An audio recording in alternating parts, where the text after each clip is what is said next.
Dicen que un libro llega a tu vida cuando más lo necesitas, y este puede ser ese momento. Bienvenido, bienvenida a Lecturas para el Alma, un espacio donde los libros cobran vida y nos guían en el viaje de nuestra propia historia. Aquí leeremos juntos capítulo a capítulo, historias que inspiran, transforman y nos ayudan a encontrar respuestas. Así que abre tu mente, abre tu corazón y acompáñame en esta lectura, porque quizás hoy encuentres justo lo que estabas buscando. Yendo ellos por el camino, entraron en cierto pueblo, y una mujer llamada Marta los hospedó en su casa. Tenía ella una hermana llamada María, que se sentó a los pies del Señor y permaneció allí escuchando sus enseñanzas. Marta se agitaba de un lado a otro, ocupada en muchas tareas. Entonces se aproximó a Jesús y le dijo: Señor, ¿no te importa que yo esté sirviendo sola? Ordena a mi hermana que venga a ayudarme. Le respondió el Señor: Marta, Marta, andas inquieta y te preocupas con muchas cosas. María, en cambio, escogió la mejor parte, y ésta no le será arrebatada. Lucas 10, 38-42. El alquimista tomó un libro que alguien de la caravana había traído. El volumen no tenía tapas, pero consiguió identificar a su autor, Oscar Wilde. Mientras hojeaba sus páginas, encontró una historia sobre Narciso. El alquimista conocía la leyenda de Narciso, un hermoso joven que todos los días iba a contemplar su propia belleza en un lago. Estaba tan fascinado consigo mismo que un día se cayó dentro del lago y se murió ahogado. En el lugar donde cayó nació una flor, a la que llamaron Narciso. Pero no era así como Oscar Wilde acababa la historia. Él decía que cuando Narciso murió, llegaron las Oreades, diosas del bosque, y vieron el lago transformado, de un lago de agua dulce que era, en un cántaro de lágrimas saladas. ¿Por qué lloras?, le preguntaron las Oreades. Lloro por Narciso, le respondió el lago. Ah, no nos asombra que llores por Narciso, prosiguieron ellas. Al fin y al cabo, a pesar de que nosotras siempre corríamos tras él por el bosque, tú eras el único que tenía la oportunidad de contemplar de cerca su belleza. ¿Pero Narciso era bello?, preguntó el lago.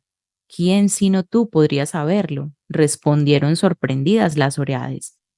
En definitiva, era en tus márgenes donde él se inclinaba para contemplarse todos los días. El lago permaneció en silencio unos instantes y finalmente dijo: Yo lloro por Narciso, pero nunca me di cuenta de que Narciso fuera bello. Lloro por Narciso porque cada vez que él se inclinaba sobre mis márgenes, yo podía ver en el fondo de sus ojos reflejada mi propia belleza. Qué bella historia, dijo el alquimista. Primera parte. El muchacho se llamaba Santiago. Comenzaba a oscurecer cuando llegó con su rebaño frente a una vieja iglesia abandonada. El techo se había derrumbado hacía mucho tiempo y un enorme sicomoro había crecido en el lugar que antes ocupaba la sacristía. Decidió pasar la noche allí. Hizo que todas las ovejas entrasen por la puerta en ruinas y luego colocó algunas tablas de manera que no pudieran huir durante la noche. No había lobos en aquella región, pero cierta vez una se escapó por la noche y él había perdido todo el día siguiente buscando a la oveja prófuga. Extendió su abrigo en el suelo y se acostó, usando el libro que acababa de leer como almohada. Recordó antes de dormir que tenía que comenzar a leer libros más gruesos. Se tardaba más en acabarlos y resultaban ser almohadas más confortables durante la noche. Aún estaba oscuro cuando se despertó. Miró hacia arriba y vio que las estrellas brillaban a través del techo semidestruido. Hubiera querido dormir un poco más, pensó. Había tenido el mismo sueño que la semana pasada. Y otra vez se había despertado antes del final. Se levantó y tomó un trago de vino. Después tomó el cayado y empezó a despertar a las ovejas que aún dormían. Se había dado cuenta de que en cuanto él se despertaba, la mayor parte de los animales también lo hacían, como si hubiera alguna misteriosa energía uniendo su vida a la de aquellas ovejas, que desde hacía 2 años recorrían con él la tierra en busca de agua y alimento. Ya se han acostumbrado tanto a mí que conocen mis horarios, dijo en voz baja. Reflexionó un momento y pensó que también podría ser lo contrario. Era él quien se había acostumbrado al horario de las ovejas. Algunas de ellas, no obstante, tardaban un poco más en levantarse. El muchacho las despertó una por una con su callado, llamando a cada cual con su nombre. Siempre habría creído que las ovejas eran capaces de entender lo que él les decía. Por eso de vez en cuando les leía fragmentos de los libros que le habían impresionado, o les hablaba de la soledad y de la alegría de un pastor en el campo, o les comentaba las últimas novedades que veía en las ciudades por las que solía pasar.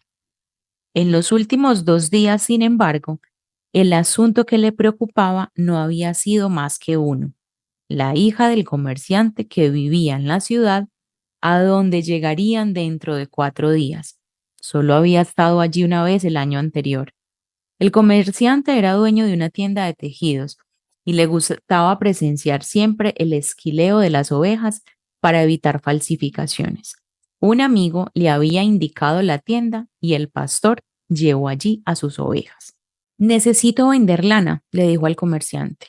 La tienda del hombre estaba llena y el comerciante pidió al pastor que esperase hasta el atardecer. El muchacho se sentó en la acera frente a la tienda y sacó un libro de su mochila. No sabía que los pastores fueran capaces de leer libros, dijo una voz femenina a su lado. Era una muchacha típica de la región de Andalucía, con sus cabellos negros y lisos y unos ojos que recordaban vagamente a los antiguos conquistadores moros. Es porque las ovejas enseñan más que los libros, respondió el muchacho. Se quedaron conversando durante más de 2 horas. Ella le contó que era hija del comerciante y le habló de la vida en la aldea, donde cada día era igual que el anterior. El pastor le habló de los campos de Andalucía y sobre las últimas novedades que había visto en las ciudades que visitó. Estaba contento por no tener que conversar siempre con las ovejas. ¿Cómo aprendiste a leer?, le preguntó la moza en un momento. Como todo el mundo, respondió el chico, yendo a la escuela. ¿Y si sabes leer, por qué eres solo un pastor? El muchacho dio una disculpa cualquiera para no responder a aquella pregunta. Estaba seguro de que la muchacha jamás lo entendería. Siguió contando sus historias de viaje y los pequeños ojos se abrían y cerraban de espanto y sorpresa. A medida que el tiempo transcurría, el muchacho comenzó a desear que aquel día no se acabase nunca, que el padre de la joven siguiera ocupado durante mucho tiempo y le mandase esperar 3 días más. Se dio cuenta de que estaba sintiendo algo que nunca antes había sentido: las ganas de quedarse a vivir en una ciudad para siempre. Con la niña de cabellos negros, los días nunca serían iguales. Pero el comerciante finalmente llegó y le mandó a esquilar 4 ovejas. Después le pagó lo estipulado y le volvió que volviera al año siguiente. Ahora faltaban apenas 4 días para llegar nuevamente a la misma aldea. Estaba excitado y al mismo tiempo se sentía inseguro. Tal vez la chica ya lo hubiera olvidado. Por allí pasaban muchos pastores para vender lana. No importa, dijo el muchacho a sus ovejas. Yo también conozco otras chicas en otras ciudades. Pero en el fondo de su corazón sabía que sí importaba, y que tanto los pastores como los marineros, como los viajantes de comercio, siempre conocían una ciudad donde había alguien capaz de hacerles olvidar la alegría de viajar libres por el mundo. El día comenzó a abrirse y el pastor colocó a las ovejas en dirección al sol. Ellas nunca necesitan tomar una decisión, pensó. Quizá por eso permanecen siempre tan cerca de mí. La única necesidad que las ovejas sentían era la comida. Mientras el muchacho conociese los mejores pastos de Andalucía, ellas serían siempre sus amigas. Aunque los días fueran todos iguales, con largas horas, arrastrándose entre el nacimiento y la puesta del sol, aunque jamás hubieran leído un solo libro en sus cortas vidas y no conocieran la lengua de los hombres que contaban las novedades en las aldeas, ellas estaban contentas con su alimento y eso bastaba. A cambio, ofrecían generosamente su lana, su compañía y de vez en cuando su carne. Si hoy me volviera un monstruo y decidiese matarlas una por una, ellas solo se darían cuenta cuando casi todo el rebaño hubiese sido exterminado. pensó el muchacho. ¿Por qué confían en mí y se olvidaron de confiar en su propio instinto? Solo porque las llevo el agua y la comida. El muchacho comenzó a extrañarse de sus propios pensamientos. Quizá la iglesia, con aquel sicomoro creciendo dentro, estuviese embrujada. Tuvo el mismo sueño por segunda vez y le estaba provocando una sensación de rabia contra sus compañeras siempre tan fieles. Bebió el vino que le había sobrado de la noche anterior y apretó contra el cuerpo su abrigo. Sabía que dentro de unas horas, con el sol alto, el calor sería tan fuerte que no podría conducir a las ovejas por el campo. Era la hora en que toda España dormía en verano. El calor se prolongaba hasta la noche y durante todo ese tiempo él tenía que cargar con su abrigo. Pero cuando pensaba en quejarse de su peso, siempre se acordaba de que gracias a él no había sentido frío por la mañana. Tenemos que estar siempre preparados para las sorpresas del tiempo. Pensaba entonces y se sentía agradecido por el peso del abrigo. El abrigo tenía una finalidad y el muchacho también. En 2 años de recorrido por las planicies de Andalucía, ya se conocía de memoria todas las ciudades de la región, y esta era la gran razón de su vida: viajar. Estaba pensando en explicar esta vez a la chica por qué un simple pastor sabe leer. Había estado hasta los 16 años en un seminario. Sus padres querían que él fuese cura, motivo de orgullo para una simple familia campesina que trabajaba apenas para poder comer, como sus ovejas. Estudió latín, español y teología, pero desde niño soñaba con conocer el mundo, y esto era mucho más importante que conocer a Dios y los pecados de los hombres. Una tarde, al visitar a su familia, tomó coraje y le dijo a su padre que no quería ser cura, quería viajar. Hombres de todo el mundo ya pasaron por esta aldea, hijo, dijo su padre. Vienen en busca de cosas nuevas, pero continúan siendo las mismas personas. Van hasta la colina para conocer el castillo y opinan que el pasado era mejor que el presente. Pueden tener los cabellos rubios o la piel oscura, pero son iguales que los hombres de nuestra aldea. Pero yo no conozco los castillos de las tierras de donde vienen ellos, replicó el muchacho. Esos hombres, cuando conocen nuestros campos y nuestras mujeres, dicen que les gustaría vivir siempre aquí, continuó el padre. Quiero conocer a las mujeres y las tierras de donde ellos vinieron, dijo el chico, porque ellos nunca se quedan por aquí. Los hombres traen el bolsillo lleno de dinero, insistió su padre. Entre nosotros, solo los pastores viajan. Entonces seré pastor. El padre no dijo nada más. Al día siguiente le dio una bolsa con 3 antiguas monedas de oro españolas. Las encontré un día en el campo. Iban a ser tu dote para la iglesia.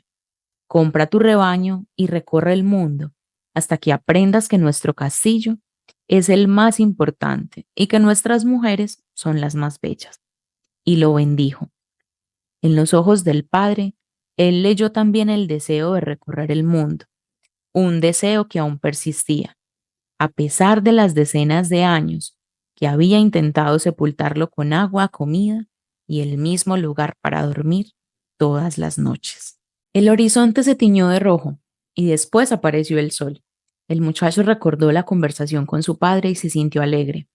Ya había conocido castillos y muchas mujeres, aunque ninguna como aquella que lo esperaba dentro de 2 días. Tenía un abrigo, un libro que podía cambiar por otro y un rebaño de ovejas. Lo más importante, sin embargo, era que cada día realizaba el gran sueño de su vida: viajar. Cuando se cansara de los campos de Andalucía, podría vender sus ovejas y hacerse marinero. Cuando se cansara del mar, ya habría conocido muchas ciudades, a muchas mujeres y muchas oportunidades de ser feliz. No entiendo cómo buscan a Dios en el seminario, pensó mientras miraba el sol que nacía. Siempre que le era posible, buscaba un camino diferente para recorrer. Nunca había estado en aquella iglesia antes, a pesar de haber pasado tantas veces por allí. El mundo era grande e inagotable, y si él dejara que las ovejas lo guiaran apenas un poquito, iba a terminar descubriendo cosas más interesantes. El problema es que ellas no se dan cuenta de que están haciendo caminos nuevos cada día. No perciben que los pastos cambian, que las estaciones son diferentes, porque solo están preocupadas por el agua y la comida. Quizás suceda lo mismo con todos nosotros, pensó el pastor, hasta conmigo, que no pienso en otras mujeres desde que conocí a la hija del comerciante. Miró al cielo y calculó que llegaría a Tarifa antes de la hora del almuerzo. Allí podría cambiar su libro por otro más voluminoso, llenar la bota de vino y afeitarse y cortarse el pelo. Tenía que estar bien para su encuentro con la chica y no quería pensar en la posibilidad de que otro pastor hubiera llegado antes que él, con más ovejas para pedir su mano. Es justamente la posibilidad de realizar un sueño lo que hace la vida interesante. Reflexionó mientras miraba nuevamente el cielo y apretaba el paso. Acababa de acordarse de que en Tarifa vivía una vieja capaz de interpretar los sueños, y él había tenido un sueño repetido aquella noche. La vieja condujo al muchacho hasta un cuarto en el fondo de la casa, separado de la sala por una cortina hecha con tiras de plástico de varios colores. Dentro había una misa, una imagen del Sagrado Corazón de Jesús y dos sillas. La vieja se sentó y le pidió a él que hiciese lo mismo. Después le tomó ambas manos y empezó a rezar en voz baja. Parecía un rezo gitano. El muchacho ya había encontrado a muchos gitanos por el camino. Los gitanos viajaban y sin embargo no cuidaban ovejas.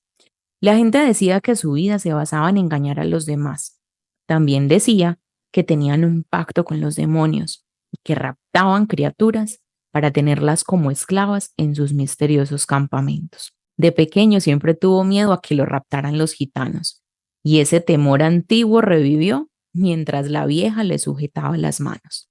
Pero tiene la imagen del Sagrado Corazón de Jesús, pensó procurando calmarse. No quería que sus manos empezaran a temblar y la vieja percibiera su miedo. Rezó un Padre Nuestro en silencio. Qué interesante, dijo la vieja, sin apartar los ojos de la mano del muchacho, y volvió a quedarse en silencio. El chico se estaba poniendo nervioso. Sin poder impedirlo, sus manos empezaron a temblar y la vieja se dio cuenta. Él las retiró rápidamente. No vine aquí para que me lean las manos, dijo, ya arrepentido de haber entrado en aquella casa. Pensó por un momento que era mejor pagar la consulta e irse de allí sin saber nada. Le estaba dando demasiada importancia a un sueño repetido. Viniste a saber de sueños, respondió la vieja, y los sueños son el lenguaje de Dios. Cuando Él habla el lenguaje del mundo, yo puedo interpretarlo. Pero si habla el lenguaje de tu alma, solo tú podrás entenderlo. Y yo te voy a cobrar la consulta de cualquier manera. Otro truco, pensó el muchacho. Sin embargo, decidió arriesgarse. Un pastor corre siempre el riesgo de los lobos o de la sequía, y eso es lo que hace que el oficio del pastor sea más excitante. Tuve el mismo sueño 2 veces seguidas, explicó. Soñé que estaba en un prado con mis ovejas cuando aparecía un niño y empezaba a jugar con los animales. No me gusta que molesten a mis ovejas porque se asustan de los extraños, pero los niños siempre consiguen tocar a los animales sin que ellos se asusten. No sé por qué, no sé cómo pueden saber los animales la edad de los seres humanos. Vuelve a tu sueño, ordenó la vieja. Tengo una olla en el fuego. Además, tienes poco dinero y no puedes comprar todo mi tiempo. El niño seguía jugando con las ovejas durante algún tiempo. Continuó el muchacho, un poco presionado, y de repente me tomaba de la mano y me llevaba hasta las pirámides de Egipto. El chico esperó un poco para ver si la vieja sabía lo que eran las pirámides de Egipto, pero la vieja continuó callada. Entonces, en las pirámides de Egipto, pronunció las últimas 3 palabras lentamente para que la vieja pudiera entender bien. El niño me decía, si vienes hasta aquí, encontrarás un tesoro escondido. Y cuando iba a mostrarme el lugar exacto, me desperté las 2 veces. La vieja continuó en silencio durante algún tiempo. Después volvió a tomar las manos del muchacho y a estudiarlas atentamente. No voy a cobrarte nada ahora, dijo la vieja, pero quiero una 10ª parte del tesoro si lo encuentras. El muchacho rió feliz iba a ahorrarse el poco dinero que tenía gracias a un sueño que hablaba de tesoros escondidos. La vieja debía de ser realmente gitana, porque los gitanos tenían una forma de ser un poco tonta. Entonces interprete el sueño, le pidió. Antes, júrame que me vas a dar la 10ª parte de tu tesoro, a cambio de lo que voy a decir. El chico juró, la vieja pidió que repitiera el juramento mirando a la imagen del Sagrado Corazón de Jesús. Es un sueño del lenguaje del mundo, dijo ella. Puedo interpretarlo, aunque es una interpretación muy difícil. Por eso creo que merezco mi parte en tu hallazgo. He aquí la interpretación. Tienes que ir hasta las pirámides de Egipto. Nunca oí hablar de ellas, pero si fue un niño el que te las mostró, es porque existen. Allí encontrarás un tesoro que te hará rico. El muchacho se quedó sorprendido y después irritado. No necesitaba haber buscado a la vieja para esto. Finalmente recordó que no iba a pagar nada. Para esto no necesitaba haber perdido mi tiempo, dijo. Por eso te dije que tu sueño era difícil. Las cosas simples son las más extraordinarias y solo los sabios consiguen verlas. Puesto que yo no soy una sabia, tengo que conocer otras artes, como la lectura de las manos. ¿Y cómo voy a llegar hasta Egipto? Yo solo interpreto sueños, no sé transformarlos en realidad. Por eso tengo que vivir de lo que mis hijas me dan. Y si no llego hasta Egipto, me quedo sin cobrar. No sería la primera vez. Y la vieja no dijo nada más. Le pidió al muchacho que se fuera porque ya había perdido mucho tiempo con él. El muchacho, decepcionado y convencido que no creería nunca más en sueños, se acordó de que tenía varias cosas que hacer. Fue a la tienda a comprar algo de comida, cambió su libro por otro más grueso y se sentó en un banco de la plaza para saborear el nuevo vino que había comprado. Era un día caluroso y el vino, por uno de estos misterios insondables, conseguía refrescar un poco su cuerpo. Las ovejas estaban en la entrada de la ciudad, en el establo de un nuevo amigo suyo. Conocía a mucha gente por aquellas zonas y por eso le gustaba viajar. Uno siempre acaba haciendo amigos nuevos y no es necesario quedarse con ellos día tras día. Cuando vemos siempre a las mismas personas, y esto pasaba en el seminario, terminamos haciendo que pasen a formar parte de nuestras vidas. Y como ellas forman parte de nuestras vidas, pasan también a querer modificar nuestras vidas. Y si no somos como ellas esperan que seamos, se molestan, porque todas las personas saben exactamente cómo debemos vivir nuestra vida y nunca tienen idea de cómo deben vivir sus propias vidas, como la mujer de los sueños, que no sabía transformarlos en realidad. Decidió esperar a que el sol estuviera un poco más bajo antes de seguir con sus ovejas en dirección al campo. Dentro de 3 días estaría con la hija del comerciante. Empezó a leer el libro que le había conseguido el cura de Tarifa. Era un libro grande que hablaba de un entierro ya desde la primera página. Además, los nombres de los personajes eran complicadísimos. Pensó que si algún día él escribiera un libro, haría aparecer a todos los personajes de forma sucesiva para que los lectores no tuviesen tanto trabajo en recordar nombres. Cuando consiguió concentrarse un poco más en la lectura, y era buena porque hablaba de un entierro en la nieve, lo que le transmitía una sensación de frío debajo de aquel inmenso sol.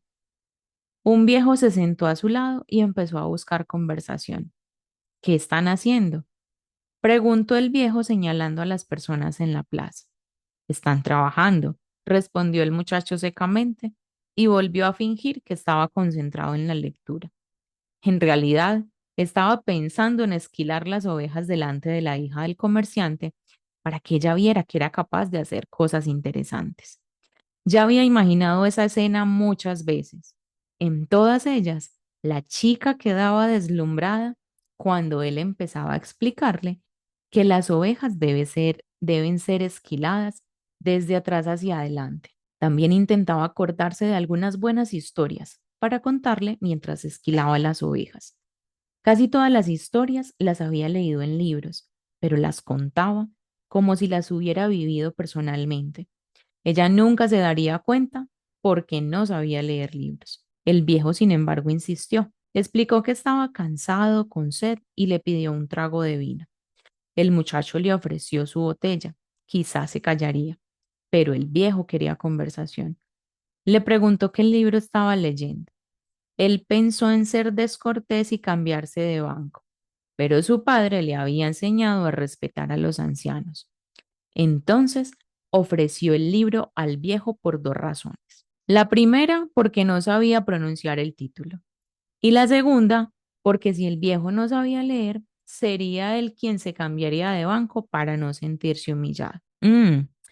Dijo el viejo inspeccionando el volumen por todos los costados como si fuese un objeto extraño. Es un libro importante pero muy aburrido. El muchacho quedó sorprendido. El viejo sabía leer y además ya había leído aquel libro. Y si era aburrido, como él decía, aún tendría tiempo de cambiarlo por otro. Es un libro que habla de lo que hablan casi todos los libros, continuó el viejo, de la incapacidad que las personas tienen para escoger su propio destino. Y termina siendo que todo el mundo crea la mayor mentira del mundo. ¿Cuál es la mayor mentira del mundo? Indagó el muchacho sorprendido. Es esta. En un determinado momento de nuestra existencia, perdemos el control de nuestras vidas y éstas pasan a ser gobernadas por el destino. Esta es la mayor mentira del mundo. Conmigo no sucedió esto, dijo el muchacho. Querían que yo fuese cura, pero yo decidí ser pastor. Así es mejor, dijo el viejo, porque te gusta viajar. Ha adivinado mi pensamiento, reflexionó el chico. El viejo, mientras tanto, hojeaba el grueso libro sin la menor intención de devolvérselo. El muchacho notó que vestía una ropa extraña. Parecía un árabe, lo cual no era raro en aquella región. África quedaba a pocas horas de Tarifa. Solo había que cruzar el pequeño estrecho en un barco. Muchas veces aparecían árabes en la ciudad, haciendo compras y rezando oraciones extrañas varias veces al día. ¿De dónde es usted? Preguntó. De muchas partes. Nadie puede ser de muchas partes, dijo el muchacho. Yo soy un pastor y estoy en muchas partes, pero soy de un único lugar, de una ciudad cercana a un castillo antiguo. Allí fue donde nací. Entonces podemos decir que yo nací en Salem. El muchacho no sabía dónde quedaba Salem, pero no quiso preguntarlo para no sentirse humillado con la propia ignorancia. Permaneció un rato contemplando la plaza. Las personas iban y venían y parecían muy ocupadas.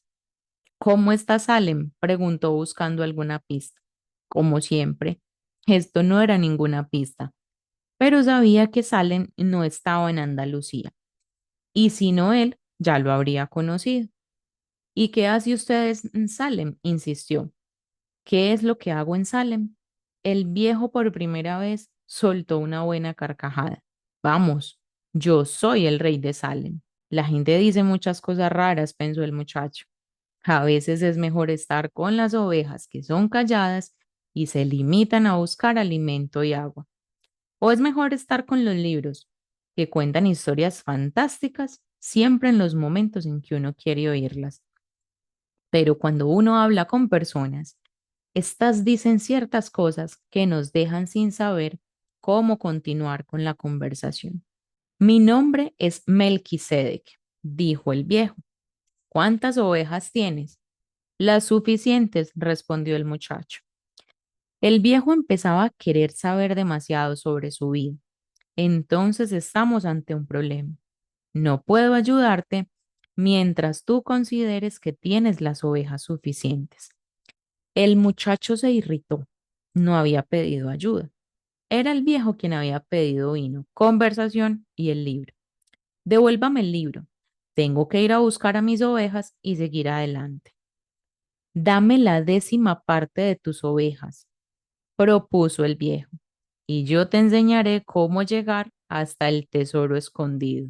El chico volvió a acordarse entonces del sueño y de repente vio todo claro.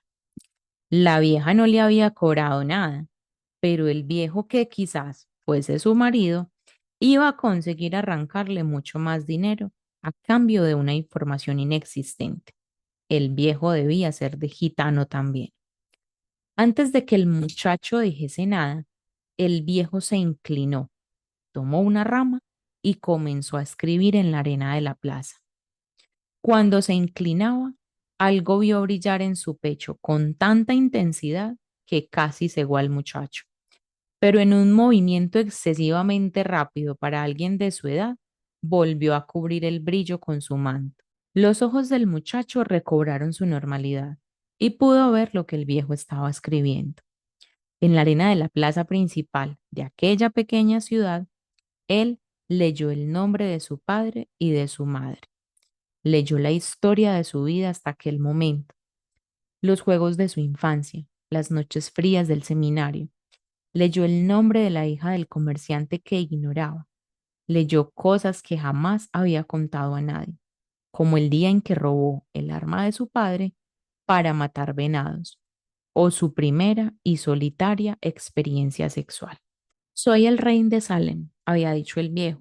¿Por qué un rey conversa con un pastor? Preguntó el muchacho, avergonzado y admiradísimo. Existen varias razones, pero la más importante es que tú has sido capaz de cumplir tu leyenda personal. El muchacho no sabía qué era eso de la leyenda personal. Es aquello que siempre deseaste hacer. Todas las personas al comienzo de su juventud saben cuál es su leyenda personal. En ese momento de la vida todo se ve claro, todo es posible y ellas no tienen miedo de soñar y desear todo aquello que les gustaría hacer en sus vidas. No obstante, a medida que el tiempo va pasando, una misteriosa fuerza trata de convencerlas de que es imposible realizar la leyenda personal. Lo que el viejo estaba diciendo no tenía mucho sentido para el muchacho, pero él quería saber qué eran esas fuerzas misteriosas. La hija del comerciante se quedaría boquiabierta con esto. Son fuerzas que parecen malas, pero en verdad te están enseñando cómo realizar tu leyenda personal. Están preparando tu espíritu y tu voluntad, porque existe una gran verdad en este planeta. Seas quien seas o hagas lo que hagas, cuando deseas con firmeza alguna cosa, es porque este deseo nació en el alma del universo. Es tu misión en la tierra. Aunque sea solo viajar, o casarse con la hija de un comerciante de tejidos, o buscar un tesoro. El alma del mundo se alimenta con la felicidad de las personas o con la infelicidad, la envidia, los celos. Cumplir su leyenda personal es la única obligación de los hombres. Todo es una sola cosa, y cuando quieres algo, todo el universo conspira para que realices tu deseo. Durante algún tiempo permanecieron silenciosos, contemplando la plaza y la gente. Fue el viejo quien habló primero. ¿Por qué cuidas ovejas? Porque me gusta viajar. El viejo señaló a un vendedor de palomitas de maíz que con su carrito rojo estaba en un rincón de la plaza. Aquel vendedor también deseó viajar cuando era niño, pero prefirió comprar un carrito para vender sus palomitas y así juntar dinero durante años. Cuando sea viejo, piensa pasar un mes en África. Jamás entendió que la gente siempre está en condiciones de realizar lo que sueña. Debería haber elegido ser pastor, pensó en voz alta el muchacho. Lo pensó, dijo el viejo, pero los vendedores de palomitas de maíz son más importantes que los pastores. Tienen una casa, mientras que los pastores duermen a la intemperie. Las personas prefieren casar a sus hijas con vendedores de palomitas antes que con pastores. El muchacho sintió una punzada en el corazón al recordar a la hija del comerciante.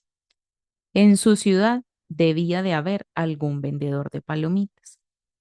En fin, lo que las personas piensan sobre vendedores de palomitas y pastores pasa a ser más importante para ellas que la leyenda personal. El viejo hojeó el libro y se distrajo leyendo una página.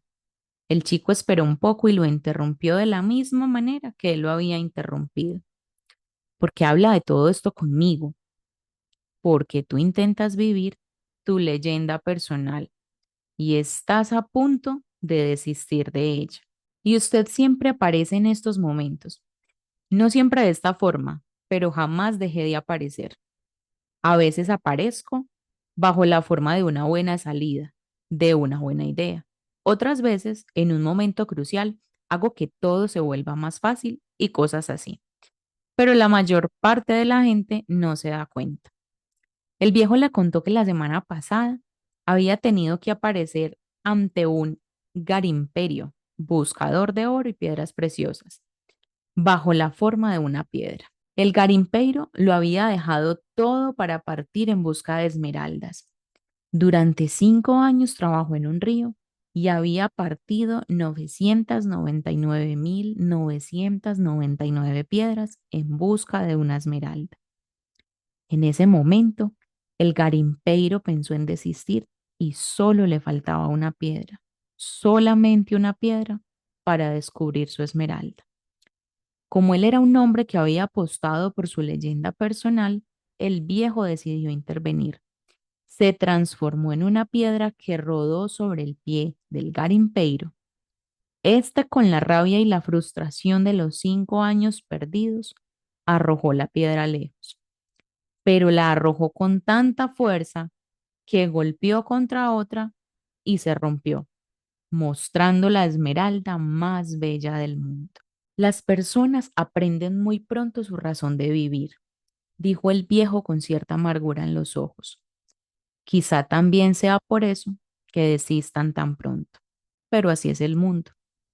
Entonces el muchacho se acordó de que la conversación había empezado con el tesoro escondido. Los tesoros son levantados de la tierra por los torrentes de agua y enterrados también por ellos, prosiguió el viejo. Si quieres saber sobre tu tesoro, tendrás que cederme la 10ª parte de tus ovejas. Y no sirve una 10ª parte del tesoro. El viejo se decepcionó. Si empiezas a prometer lo que aún no tienes, perderás tu voluntad para conseguirlo. El muchacho le contó que había prometido 1/10 a la gitana. Los gitanos son muy listos, dijo el viejo con un suspiro. De cualquier manera, es bueno que aprendas que todo en la vida tiene un precio. Y esto es lo que los guerreros de la luz intentan enseñar. El viejo le devolvió el libro. Mañana a esta misma hora me traes aquí una 10ª parte de tus ovejas y yo te enseñaré cómo conseguir el tesoro escondido. Buenas tardes. Y desapareció por una de las esquinas de la plaza. El muchacho intentó leer el libro, pero ya no consiguió concentrarse. Estaba agitado y tenso porque sabía que el viejo decía la verdad. Se fue hasta el vendedor y le compró una bolsa de palomitas mientras meditaba si debía o no contarle lo que le había dicho el viejo. A veces es mejor dejar las cosas como están, pensó el chico y no dijo nada. Si se lo contara, el vendedor se pasaría 3 días pensando en abandonarlo todo, pero estaba muy acostumbrado a su carrito. Podía evitarle ese sufrimiento. Comenzó a caminar sin rumbo por la ciudad y llegó hasta el puerto. Había un pequeño edificio y en él una ventanilla donde la gente compraba pasajes. Egipto estaba en África. ¿Quieres algo?, preguntó el hombre de la ventanilla. Quizás mañana, contestó el chico alejándose. Solo con vender una oveja podría cruzar hasta el otro lado del estrecho.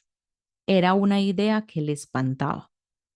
Otro soñador, dijo el hombre de la ventanilla a su ayudante, mientras el muchacho se alejaba. No tiene dinero para viajar. Cuando estaba en la ventanilla, el muchacho se había acordado de sus ovejas y sintió miedo de volver junto a ellas. Había pasado 2 años aprendiéndolo todo sobre el arte del pastoreo. Sabía esquilar, cuidar a las ovejas preñadas, protegerlas de los lobos. Conocía todos los campos y pastos de Andalucía. Conocía el precio justo de comprar y vender cada uno de sus animales. Decidió volver al establo de su amigo por el camino más largo. La ciudad también tenía un castillo y decidió subir la rampa de piedra y sentarse en una de sus murallas. Desde allí arriba se podía ver África. Alguien le había explicado en cierta ocasión que por allí llegaron los moros que ocuparon durante años casi toda España. Y el muchacho detestaba a los moros. Además, habían sido ellos los que trajeron a los gitanos. Desde allí podía ver también casi toda la ciudad, inclusive la plaza donde había conversado con el viejo. Maldita sea la hora en que encontré a ese viejo, pensó. Había ido solamente a buscar una mujer que interpretase sueños. Ni la mujer ni el viejo concedían importancia al hecho de que él era un pastor. Eran personas solitarias que ya no confiaban en la vida y no entendían que los pastores terminaran aficionándose a sus ovejas. Él conocía el detalle de cada una de ellas, sabía cuál cojeaba, cuál tendría cría dentro de 2 meses y cuáles eran las más perezosas. Sabía también cómo esquilarlas y cómo matarlas. Si se decidiera a partir, ellas sufrirían. Comenzó a soplar el viento. Él conocía aquel viento. La gente lo llamaba levante, porque con él llegaron también las hordas de infieles. Hasta que conoció Tarifa, nunca había imaginado que África estuviera tan cerca. Eso era un gran peligro. Los moros podrían invadir nuevamente. El levante comenzó a soplar más fuerte. Estoy entre las ovejas y el tesoro, pensaba el muchacho. Tenía que decidirse entre una cosa a la que se había acostumbrado y una cosa que le gustaría tener. Estaba también la hija del comerciante, pero ella no era tan importante como las ovejas porque no dependía de él. Hasta era posible que ni se acordara de él. Tuvo la seguridad de que si no aparecía dentro de 2 días, la chica ni siquiera lo notaría. Para ella todos los días eran iguales, y cuando todos los días parecen iguales, es porque las personas han dejado de percibir las cosas buenas que aparecen en sus vidas, siempre que el sol cruza el cielo. Yo abandoné a mi padre, a mi madre y el castillo de mi ciudad. Ellos se acostumbraron y yo me acostumbré. Las ovejas también se acostumbrarán a mi ausencia, pensó el muchacho. Desde allá arriba contempló la plaza. El vendedor de palomita continuaba vendiendo sus papelinas. Una joven pareja se sentó en el banco donde él había estado conversando con el viejo y se dieron un largo beso. El vendedor de palomitas se dijo sin completar la frase, porque el levante había comenzado a soplar con más fuerza y él se quedó sintiendo el viento en el rostro. El viento traía a los moros, es verdad, pero también traía el olor del desierto y de las mujeres cubiertas con velo. Traía el sudor y los sueños de los hombres que un día habían partido en busca de lo desconocido, de oro, de aventuras y de pirámides. El muchacho comenzó a envidiar la libertad del viento y percibió que podría ser como él. Nada se lo impedía, excepto él mismo, las ovejas, la hija del comerciante, los campos de Andalucía, no eran más que los pasos de su leyenda personal.